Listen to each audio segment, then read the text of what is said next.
Well, good morning, or good afternoon, or possibly good evening, depending upon when you're listening to this and where you are. I thought I would do as I did last weekend and maybe keep this up for a while, and that's do a video on Saturday morning instead of going the text route. I'll still try to post some thoughts on Sunday just to keep my head in the game, but I think this might be a nice little rhythm to settle into in terms of balancing the keyboard with some video comments. It's been an interesting week. Want to talk about it a little bit.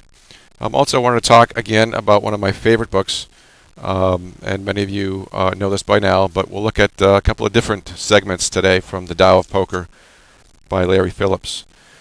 But very interesting, and actually we'll talk about some of this week's trading as it relates to a couple of these concepts in a few minutes as well. But a very interesting week. First of all, the the response to Tuesday's post surprised me. Many comments, and of course Tim Borkwin, if you missed it, chose to post it on MoneyShow.com. And it was kind of funny because of all the comments, there was still one comment from someone that told me I should be doing something else, or I should be thinking about something a different way. And I went ahead and posted it anyway. And, he obviously missed the point of what I was getting at, and thought it was kind of funny. And by the way, there are very few posts or very few comments I don't post. The spam filter takes care of most of it, so I don't see them. And aside from one recently that was rather disparaging, not toward me, but in general, that I didn't post, they all make it. So again, just don't cross that line, and it's great. What else? Let's look at this book a little bit again. It's going to bring some of the things, some of the aspects of this week's trading into play, and especially Wednesday's trade for me, because I'm going to start this off with rule number 11. It says discipline must be kept up until the end. It says here's another idea we sometimes lose sight of: play like a pro for 7 hours, and then play like an amateur for the last half hour, and you can undo all the good play you achieved earlier. Your grade, an A+ in 4 courses and an F on the final. You scored a high at first and fell apart and lost it all back. Don't start out strong, then gradually fall apart as the night wears on. Play a consistent game the whole night through. Remember, we get no points, or in the case of trading, no profits, for professional play in the first 90% of the game if we unravel later. That has been a sore spot in my poker game for a long time, and I'm getting better at it. And it's been a while since I had a day like Wednesday in terms of just losing some discipline toward the end. Again, don't get me wrong. I would take that trade again in a heartbeat, and I would be sized fairly well, but I shouldn't have been. I had over a triple-digit position on at that point, and I actually I was up over 20,000 at that point, and gave about half of it back. That of course since recovered on Thursday and Friday, but that would have been better for me just to walk away, frankly, and that's normally what I do. I very rarely trade that last segment of the market. I know some people do very well during that time frame. I don't. I never have, and I know better. So we'll still get to that one day where I get to the 20 and I keep that as a trailing stop. But anyway, that's done, over with, and all that. Rule number 16: poker is a tango. The good player pushes right up as the other backpedals, and he does so perfectly as the other moves forward or backward. Perfectly done. There is no light in between, no space. This is the mark of the great players. There is no space in between. This is probably true at the top level of all sports and games. I've said many, many times, as have others, that trading is a dance. It sounds corny. It sounds cheesy. It is the God's honest truth. And when you're in that zone, you can feel and probably understand better about what I mean and what Larry Phillips means when he writes that poker is a tango. Trap number 15. There's a section, by the way, on 25 common traps. Trap number 15. Recognize when a game turns bad. I won't read the whole thing. It ends with saying the lesson is that when the players change and a game turns bad, notice it, recognize it, then adjust or leave. And I thought about this as it related to Thursday and Friday's trade, which was simply horrendous.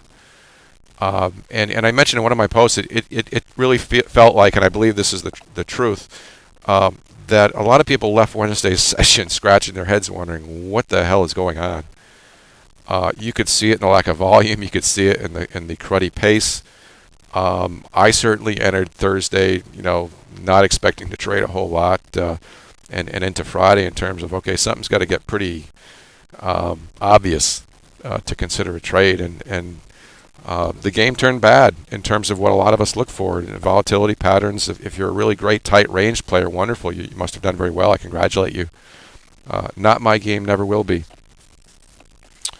Oh, let's see. Another one here. The nature of poker slumps, Rule 244. Says take a look at the sports page. Sometime a well-known athlete is having a bad year. Think about that. A bad year. You might also read about a Major League Baseball pitcher who started the year 12-0, but then his game unraveled and he lost every game for the next 3 months, finishing 12-14. The moral, you can be in a slump for a long time and know there's not something wrong with the whole universe when this happens. One of the reasons that I don't like backing off, I don't like taking breaks, I didn't like having to restart the engine in this first quarter, is that I know that this at some point will be the case in my own trading. The whole business about only 2 losses in 59 days or whatever it is this year, I know that's not going to continue as a fact. It's not going to continue throughout the whole year, and for some reason I'm just, again, the P&L, which we'll look at on Tuesday, isn't where it probably should be, but for some reason the winning percentage is it's like batting well over 400 in baseball for a period of time.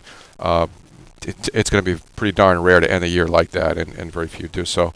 One of the reasons I keep pushing myself in the ways that I do is that I know that this will not continue, and that a longer term slump is going to happen. Last year I know I had one 3-day slump and a handful of 2-day slumps. I've been for some reason in a zone for a couple of years now where I haven't hit the slump.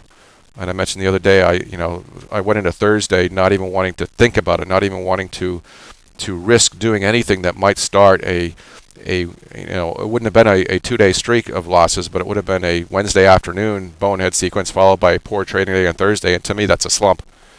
I'll do everything I can to avoid that, because I know it will happen at some point, and maybe by thinking that all the time, it won't happen as often as I think it will. The last one I want to touch upon here is Rule 272. It says don't try to get suddenly or markedly better than you are if you are already good.